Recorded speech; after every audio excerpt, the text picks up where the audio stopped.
इस परम सत्य को अच्छी तरह समझ लो कि विश्व में केवल शरीर नाशवान है, किंतु आत्मा अविनाशी है। शरीर के मरने पर आत्मा नहीं मरती। आत्मा न कभी जन्म लेती है और न कभी मरती है। वो अजन्मा, नित्य, सनातन और पुरातन है, जो शरीर को मारने पर भी नहीं मारी जाती। न हन्यते हन्यमाने शरीरे। केशव, तुम्हारी बातें मेरी बुद्धि को भ्रम में डाल रही हैं। तुम दो बातें एक साथ कह रहे हो जो परस्पर विरोधी हैं। तुम कहते हो कि शरीर मर जाता है, परंतु शरीर का एक हिस्सा जिसे आत्मा कहते हैं वो नहीं मरता। नहीं अर्जुन, मैंने आत्मा को शरीर का एक हिस्सा नहीं कहा। मैंने कहा है कि आत्मा और शरीर दो अलग अलग चीजें हैं। जैसे तुम और तुम्हारा कवच दो अलग चीजें हैं। तुम्हारे कवच के दो टुकड़े हो जाएं, तो उसका यह अर्थ नहीं होता कि अर्जुन के दो टुकड़े हो गए। जिस प्रकार तुम और तुम्हारा कवच दो अलग अलग वस्तुएं हैं, या तुम और तुम्हारा यह रथ दो अलग अलग वस्तुएं हैं, उसी प्रकार मनुष्य का शरीर और उसकी आत्मा दो अलग अलग वस्तुएं हैं। यूं समझ लो कि जिस रथ में अर्जुन बैठा है वो रथ अर्जुन नहीं है। अर्जुन तो वो है जो रथ में बैठा हुआ रथी है। ये ठीक है माधव कि अर्जुन रथ नहीं है। अर्जुन मैं हूं जो रथ में बैठा हुआ है। तुम्हें रथ के टूटने का शोक नहीं होगा, परंतु अर्जुन के मरने का तो शोक होगा ही। अर्जुन, तुम्हारी बातें सुनकर मुझे तुम्हारी बुद्धि पर हंसी आ रही है। अपनी तरफ से तुम बड़े पंडितों और ज्ञानियों जैसी ऊंची ऊंची बातें कर रहे हो, परंतु तुम्हें यह पता नहीं कि जो सचमुच ज्ञानी होते हैं वो ना उनका शोक करते हैं जो मर गए हैं, और न उनका शोक करते हैं जो अभी नहीं मरे हैं, क्योंकि वो जानते हैं कि जो मर गया है वो फिर जन्म लेगा, और जो अभी जीवित है वो अवश्य मर जाएगा। मरने वाला फिर जन्म लेगा, क्योंकि केवल शरीर का नाश होता है। शरीर के अंदर जो आत्मा है वो कभी नहीं मरता। हे पार्थ, इस संसार में दो ही वस्तुएं हैं, एक शरीर और दूसरा उस शरीर में रहने वाला शरीरी। जो शरीर में रहने वाला आत्मा रूप शरीरी है वो कभी मरता नहीं, और जो शरीर है वो सदा रहता नहीं। आत्मा एक शरीर छोड़ता है और दूसरा शरीर धारण कर लेता है, बिल्कुल वैसे ही जैसे मनुष्य पुराने कपड़े उतार कर नए कपड़े धारण कर लेता है। वासांस जीर्णानि यथा विहाय नवानि गृह्णाति नरोपराणि तथा शरीराणि विहाय जीर्णान्य अन्यानि संन्याति नवानि देहि। हे पार्थ, केवल इतना समझ लो कि मृत्यु एक दरवाजा है जिसके अंदर जाते हुए आत्मा पुराना शरीर छोड़ देती है। वास्तव में मृत्यु और जन्म के दो दरवाजे हैं जो एक दूसरे के आमने सामने हैं। प्राणी जब मृत्यु के दरवाजे पर पहुंचता है तो उस शरीर की मृत्यु हो जाती है। फिर आत्मा का प्रकाश उस शरीर को छोड़कर आगे चला जाता है, और फिर वो प्रकाश नए जन्म के दरवाजे में प्रवेश करता है,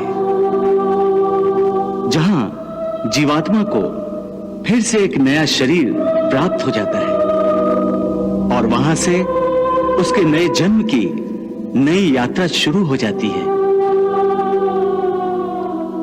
हे पार्थ, आत्मा नित्य है, इसलिए वो नहीं बदलती, परंतु शरीर नाशवान है, इसलिए एक ही आत्मा के कई शरीर बदलते हैं। इसलिए हर नए जन्म में वो नए नए शरीर धारण करता रहता है। हर नए जन्म में आत्मा नए नए शरीर तो बदलता ही है, बल्कि हर एक जन्म में भी उसे जो शरीर मिलता है वो एक शरीर भी उसी जन्म में बदलता रहता है।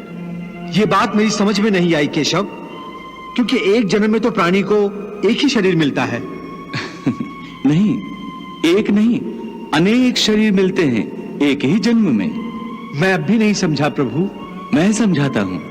याद करो अपना बचपन। उस समय अर्जुन का शरीर कैसा था? एक बालक का। और आज वो शरीर कहाँ है? वो शरीर तो बदल गया इस शरीर में। अर्थात वो शरीर नहीं रहा। आज तुम्हें एक युवक का शरीर मिला है।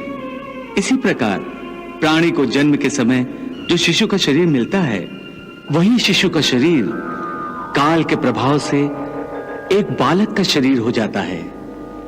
फिर वो किशोर अवस्था में आता है, फिर एक जवान पुरुष का शरीर बनता है, फिर अधेड़ उम्र का, फिर बूढ़े का रूप लेकर अंत में एक सूखे पत्ते की तरह जीवन के वृक्ष से टूटकर गिर जाता है।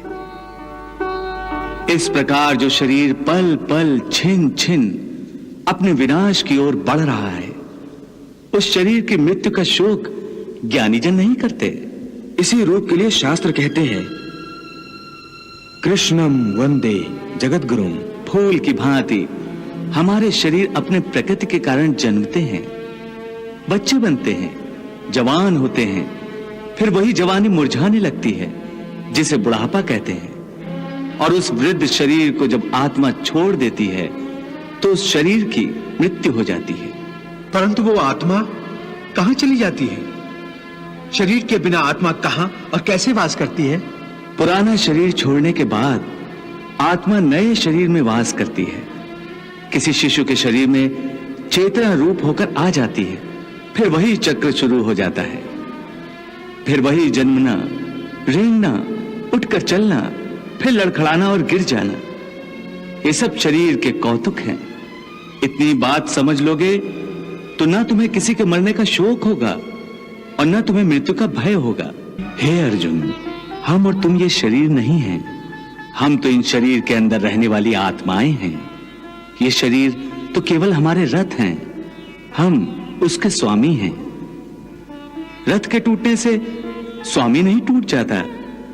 उसी प्रकार शरीर के सुख और दुख आत्मा को सुखी या दुखी नहीं करते। यदि हम आत्मा हैं, तो फिर ये सुख दुख का आभास हमारी आत्मा को क्यों होता है? ये सुख दुख का आभास आत्मा को नहीं होता, केवल शरीर को होता है। तो फिर आत्मा को क्या होता है? आत्मा को कुछ नहीं होता, क्योंकि ये होना न होना, सुख दुख, सर्दी गर्मी, ये सब प्रकृति के नियम हैं। आत्मा तो अविनाशी परमात्मा का अंश है, इसलिए आत्मा प्रकृति की सीमा से बाहर है। आत्मा अचिंत्य है, मानवीय चेतना के चिंतन के घेरे में नहीं आती।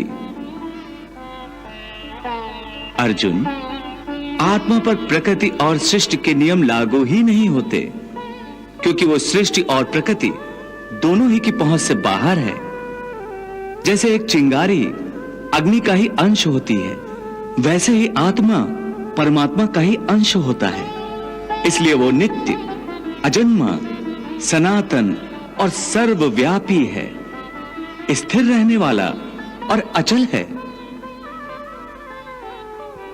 अच्छेद्यो अयम अदायो अयम अक्लेद्यो अशोष एव च नित्यः सर्वगता स्थाणुर अचलो अयम सनातनः।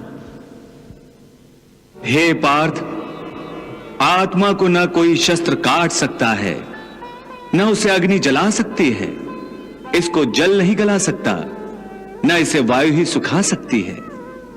नैनम छिन्दन्ति शस्त्राणि नैनम दहति पावकः न चैनम क्लेदन्त्यापो न शोष्यति मारुतः।